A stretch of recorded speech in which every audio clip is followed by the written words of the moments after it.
Hey guys, SeanB, and today I'm very excited to give you guys a beginner guide to Honkai Star Rail. Even though this video is sponsored by HoYoverse, it doesn't change a single thing I'm gonna say in this video because I really like this game. So for the regular viewers of the channel, it is like Summoner's War turn-based gameplay that you know and love, plus Genshin Impact production quality with 3D beautiful characters smashed together. So Honkai Star Rail is a turn-based RPG with a beautiful immersive storyline with stunning, and I say stunning, graphic from the character design to the ultimate skill to the world design. And everywhere you go, the music in this game is top tier. But for all the tryhard gamer out there, the turn-based combat is not simple at all. There's so many different aspects of the character we can work on, from their element to their path to their gear to the relic to their ascension, and then combining them into a team of 4 to defeat multiple different hard content. And I say hard content, okay? It's not gonna be that easy. And do you know that they have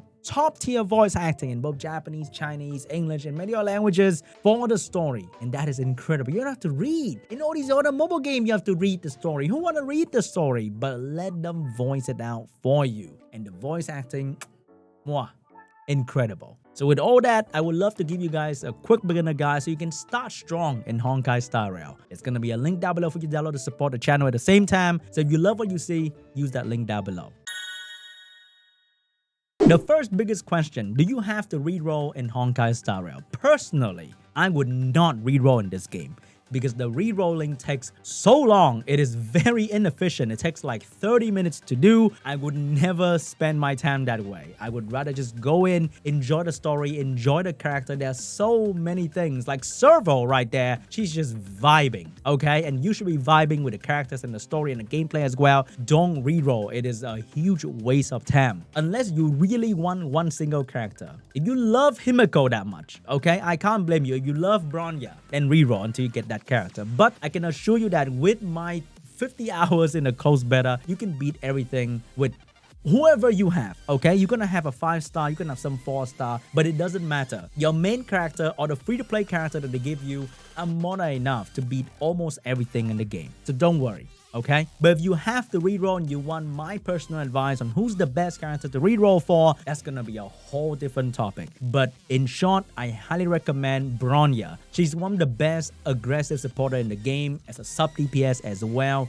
Amazing damage boost for the team. But if you can't play the game with a healer, then Bailu is gonna be an amazing unit for healing. She's the 5-star healer. The game is gonna give you a free-to-play 4-star healer, but Bailu healing is just absolutely ridiculous. And for healing purpose only, she's a kid. Let me remind you that, guys, she is a chow. But let's say you don't want to reroll for a 5-star because that's going to take 20,000 years and you might settle with a 4-star instead. I'm going to call her mommy. I mean, Tengyun is another amazing aggressive support. She buffed the damage of your team out of this world. Absolutely incredible unit, and also one of my favorite in terms of design. Not because I'm into cat girl or fox girl or anything like that. Next up, the gacha. How do you play it efficiently? This will be the first thing that you see. This is gonna be the beginner banner. The only thing that you need to do here is to get your first 5-star. You might be lucky and get the first 5-star in your first pool whatsoever. Or you'll be like me, who's gonna hit the pity, which I'm gonna do right now. I have to hit the pity, guys. Please, Bronya, Himiko. Please, Bronya or Himiko or Bailu. Please, somebody that I want. Please, come on. What is it going to be? Who is it going to be? Please. Oh, I can't deal with this. I can't deal with this. Oh, no. Who is it going to be? Oh, I get Arlen. One of the best free-to-play damage dealer in the game, if not the best. But that'll be for another video as well, because we need to dive into the strategy.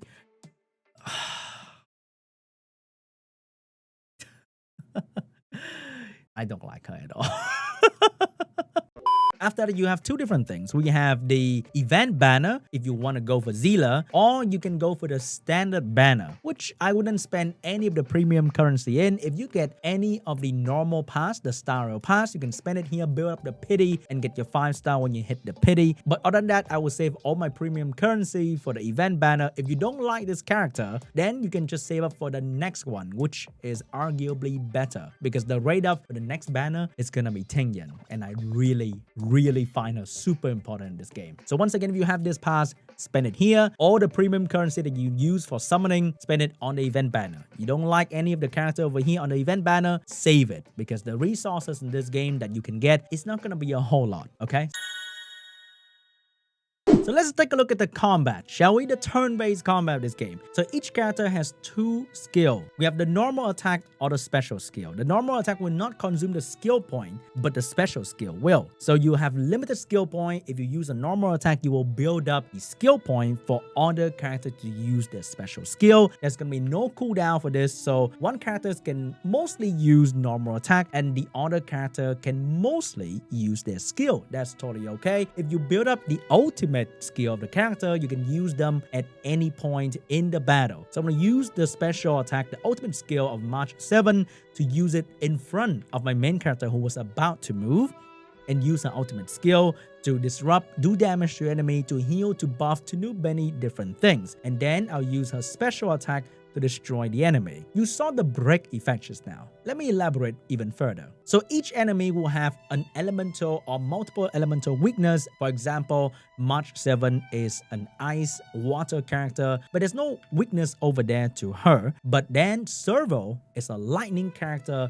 and they all have lightning weakness. And they have this bar in front of their HP, which is called the toughness bar. If you break the toughness bar, you do massive damage and you also leave them with a damage over time effect. So you want to match the element of the enemy to the element of your character so that you can do more damage and destroy them easier. So at the start, it might seem really easy. There are only 2 skills, technically only 1 skill because the default attack doesn't really do anything special. As you can see, I broke the toughness bar and did massive damage to this guy. But if I use a non-appropriate character to do damage, it doesn't do a whole lot, right? But once again, March 7 has the right type, and I did massive damage to this guy so much easier. So it might seem really easy at first, but we are still at the early stage of the story. The game doesn't want to overwhelm you with incredibly difficult combat, but they want you to learn, get used to the combat first before they scare you with the harder content later on. And let me assure you, there will be, and it's definitely not going to be easy. So that's basically the combat of the game. It looks absolutely incredible. Like, oh my god, I play all these mobile games and they're chibi and they have low production quality and I'm so sick of it, okay? But this is beautiful. Just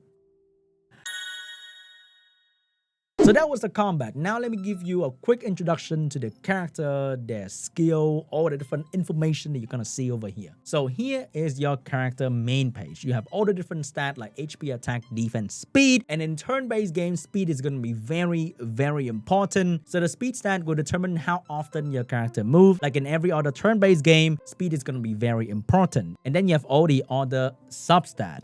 So, even though speed is probably the most important stat for turn-based game, each character here will require different things. For example, she's skilled with defense, you want her to have a bit more defense. Natasha is the free-to-play healer that you're gonna get, and she would love to get some outgoing healing boost and speed so she can move often and heal your team often when you need her to. But then you have Dan Heng, who does damage based on his attack stat and crit rate and crit damage. So you will focus more on attack, crit rate, and crit damage. So the way you build your character can be vastly different between each different characters. And this game uses the relic system. We have the 4 pieces here and we have other 2 pieces here as well, which you will unlock later. And the first 4 pieces will have different stats, and that will be very similar to Genshin Impact or Summoner's War. And the set will have different bonuses when you equip them. 2 pieces or 4 pieces will have different bonuses according to the set description. Like this one will have more outgoing healing for Natasha. This one will have more attack and the speed for example, damage dealer. And then we have this one that will increase your defense. So it gets really complicated later on, but don't worry too much about it at the start. Just equip whatever you have. Don't over invest into low tier equipment, okay? It's because you will need the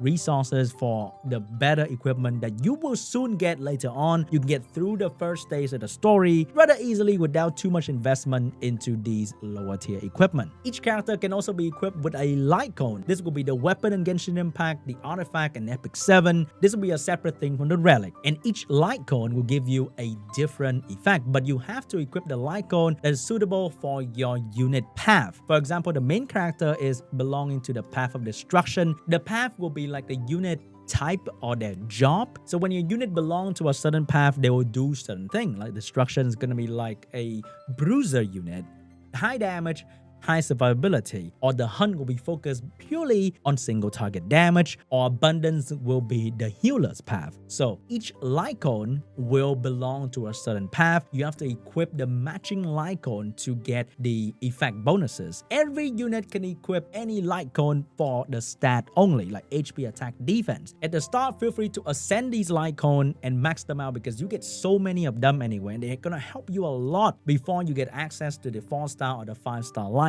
So these will be very important to improve your character stat in the early game. And then you have the tracers. It's like they're passive. You can improve them slowly as you grow your character, but this one there's going to be no RNG, okay? You just have to grind and unlock these passive stats or improvement to your skill. If you get a dupe, you can improve the Eidolon and go up to 6th level. So if you get more dupes, the character will be much stronger. Usually, the cool bonus will be unlocked at the 4th dupes. So 4-star character will be much easier to max out. Their potential will be huge when you can unlock all the Eidolons. The 5-star character is going to be a bit harder to do so. So maybe building only 4-star character as your main team is not a bad idea. They're all really good, by the way. Don't worry about it. The game is really free-to-play friendly in the sense that every character can be used for a certain purpose and they're all absolutely amazing.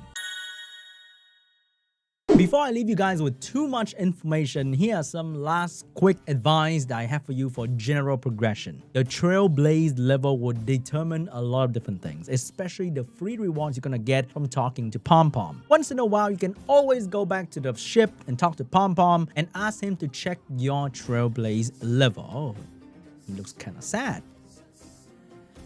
So when you look at this, there's gonna be a lot of rewards for you to get, especially you're gonna get some pretty good stuff like Stellar Jade, Summon, or the Elodon for your main characters right here. Very important. And how do you increase your level fast? Unfortunately, there are two main ways to increase your level. First is to just do the in-game story mission, but this will also be capped by your level. So try to finish all the possible missions that you're gonna get: daily mission, side quest, and the main mission. So the daily mission here compared to every other daily mission in every other game is really easy, very fast. The game respects your time, so dailies will take less than 5 minutes. And then you also have the stamina system. So here in the future, you will see a lot of different dungeon or areas. You can either farm for relics, or you can farm for character EXP. You can farm for Lycon EXP. At the early game, you will mainly spend your stamina in the Lycon EXP or character EXP part. In the early part of the game, you can quickly spend your stamina in here, get some character EXP so you can live up your character, or Lycon EXP to live up your Lycon. The moment you unlock the stamina system, finish that quickly because you're gonna take your time in the story, okay? So finish this quickly. Don't let it build up to maximum like over there. Never let it go to 180, okay? Always use it. When you go to sleep, you wake up later, you will see it replenished. You can use it again immediately. Probably gonna be once or twice a day. No problem with that. And lastly, the most important advice I have for you is to take your time and have fun in Honkai Star Rail. I think that is probably the most important advice, because if you burn through the story really quickly, the game is not going to be very fun for you. It is an absolutely amazing game in terms of story and world building and character building and lore building. All the stuff that you tend to skip, but that's going to be the most fun part about Honkai Star Rail, okay? Don't skip everything. You're going to have all the time in the world to build your character, to defeat all different dungeons, the Forgotten Hall later on. Don't worry too much about it. Enjoy yourself, have fun, don't rush, don't burn yourself out, because this is such a beautiful game to burn out and quit early. And use the code on the screen right now to get 50 Stellar Jade on me, guys. With that, thank you so much for watching, and big shout out to Hoyoverse for sponsoring this video. You can use my link down below to download the game and then support the channel at the same time. Thank you so much for watching, and I'll see you guys in the next one.